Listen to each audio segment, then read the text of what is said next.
اس سے اندازہ ہوا کہ اختلاف رائے اگر اہل اللہ یا علماء سے ہو جائے اور ہو دیانت یعنی حجت بھی ہو کوئی مذاق نہیں، لیکن بے ادبی یا تمسخر یا تضحیق یہ کسی حالت میں جائز نہیں، اس لیے کہ بہرحال وہ عالم دین ہے جس سے آپ اختلاف کر رہے ہیں، اس کا مقام اور منصب نیابت رسول کا ہے، وہ نائب رسول ہے، اس کی عظمت واجب ہوگی۔ آپ امام ابی حنیفہ کے فقہ پہ عمل کرتے ہیں، 50 مسئلوں میں خلاف کرتے ہیں امام شافعی، لیکن ادنا درجے میں بے ادبی ذرہ برابر امام شافعی رحمہ اللہ کے قلب میں نہیں آ سکتی مومن کے، اس لیے کہ جیسے امام ابی حنیفہ واجب التعظیم ویسے امام شافعی واجب التعظیم، دونوں آفتاب اور مہتاب ہیں دین کے، دونوں سے نور حاصل ہو رہا ہے، برکت حاصل ہو رہی ہے، تو کس طرح سے جائز ہے کہ ادنا درجے کی گستاخی؟ تو گستاخی کرنا جہالت کی علامت ہے، استہزاء کرنا جہالت کی علامت ہے۔ موسیٰ علیہ السلام نے جب نصیحت کی ہے قوم کو اور فرمایا کہ یہ فلاں مقتول زندہ ہو جائے گا اگر بچڑے کا ذبح کر کے اس سے ملا دو، تو بنی اسرائیل کہتے ہیں کہ اتتخذنا ہزوا،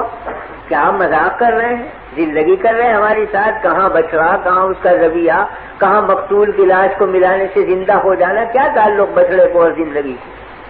اتتخذنا ہزوا، کیا مذاق کرتے ہیں؟ فرمایا قال اعوذ باللہ ان اکون من الجاہلین، میں اللہ سے پناہ مانگتا ہوں کہ میں جاہلوں میں شمار ہوں، یعنی ذلگی اور تمسخر جاہل کی علامت، یہ تو جاہلوں کا کام ہے، علم کا والوں کا کام نہیں ہے کہ تمسخر کریں، اس لیے کہ وہ ادب کے خلاف ہے اور ادب پر دین کا مدار، تو تمسخر بے ادبی اور بے ادبی سے دین ضائع ہوتا۔ تو ایک ہے رائے کا اختلاف، ایک ہے کسی عالم سے مسلک کا اختلاف، لیکن ایک ہے اس کی بے ادبی، اختلاف جائز ہے، بے ادبی کسی حالت میں جائز نہیں۔ میں نے حضرت مولانا تھانوی رحمۃ اللہ علیہ کو دیکھا، مولانا احمد رضا خان صاحب مرحوم سے بڑا اختلاف، بہت سی چیزوں میں اختلاف، کہیں قیام کے مسئلے میں، کہیں عرس کے، کہیں میلاد کے، لیکن جب مجلس میں ذکر آتا تو فرماتے مولانا احمد رضا خان صاحب مرحوم، یہ فرماتے۔ ایک دفعہ مجلس میں بیٹھنے والے ایک شخص نے کہیں بلا مولانا کے احمد رضا کہہ دیا، تو حضرت نے ڈانٹا اور خفا ہوئے، فرمایا عالم تو ہیں اگرچہ اختلاف ہے رائے کا، تم منصب کب کی بے احترامی کرتے ہو، کس طرح جائز؟ رائے کا اختلاف اور چیز ہے، ایک عالم کی عزت کرنا اور چیز، تو بہرحال وہ حجت سے اختلاف کر رہے ہیں، یہ الگ چیز ہے کہ ہم اس کو خطا سمجھتے ہیں، ہم اس کو صحیح نہیں سمجھتے، لیکن جب وہ ایک حجت رکھتے ہیں غلط یا صحیح، تو حجت سے اختلاف کرنے کا حق حاصل ہے علم کو، اس پہ توہین کا کیا مطلب، بے ادبی کا کیا مطلب؟ یہ برا سمجھا کہ لفظ مولانا نہ لگایا اس نے، حالانکہ مولانا تھانوی رحمۃ اللہ علیہ کے مد مقابل تو مولانا چھوڑ گئے انتہائی گستاخی سے یاد کرتے ہیں، مگر مولانا اہل علم میں سے تھے، وہ تو نام اگر علم کا آیا تو ادب ضروری سمجھتے، چاہے مخالف ہو چاہے بالکل معاند بھی ہو، مگر ادب کا رشتہ ہاتھ سے نہیں چھوڑتے۔ میں نے سنا واقعہ حضرت مولانا محمد قاسم صاحب رحمۃ اللہ علیہ نانوتوی کا کہ دہلی میں قیام تھا، تو حضرت کے خدام میں تھے وہاں چند حضرات مقیم، ایک تو حضرت شیخ الہند مولانا محمود حسن صاحب موجود تھے، دوسرے شاگرد مولانا احمد حسن صاحب محدث امروہی وہ بھی وہاں موجود تھے، حاجی امیر شاہ خان صاحب مرحوم وہ بھی حضرت کے خدام میں تھے، وہ بھی موجود تھے۔ تو مولانا احمد حسن صاحب مرحوم نے اپنے ہمجولیوں میں بیٹھ کر یہ فرمایا کہ بھائی دلی میں لال کنویں کی مسجد کے جو امام ہیں ان کی قرات بہت اچھی ہے، تو چلو کل صبح کی نماز ان کے پیچھے پڑھیں گے، قرآن شریف بہت اچھا پڑھیں۔ تو شیخ الہند رحمۃ اللہ علیہ نے غصے میں فرمایا کہ تمہیں شرم نہیں آتی بغیر، وہ ہمارے حضرت نانوتوی کی تکفیر کرتا ہے وہ امام، ہم اس کے پیچھے نماز پڑھیں گے، جب وہ حضرت مولانا کو کافر کہتا ہے ہم نہیں پڑھیں گے ایسے شخص کے پیچھے نماز، اور کوئی ذرا سخت لہجہ اختیار کیا۔ یہ جملے حضرت نانوتوی کے کان میں پڑے، تو اگلے دن حضرت نانوتوی رحمۃ اللہ علیہ ان سب شاگردوں کو لے کر اسی مسجد میں پہنچے صبح کی نماز پڑھنے کے لیے، اسی امام کے پیچھے جا کے نماز پڑھی۔ نماز کا جب سلام پھیرا تو چونکہ لوگ اجنبی تھے یہ،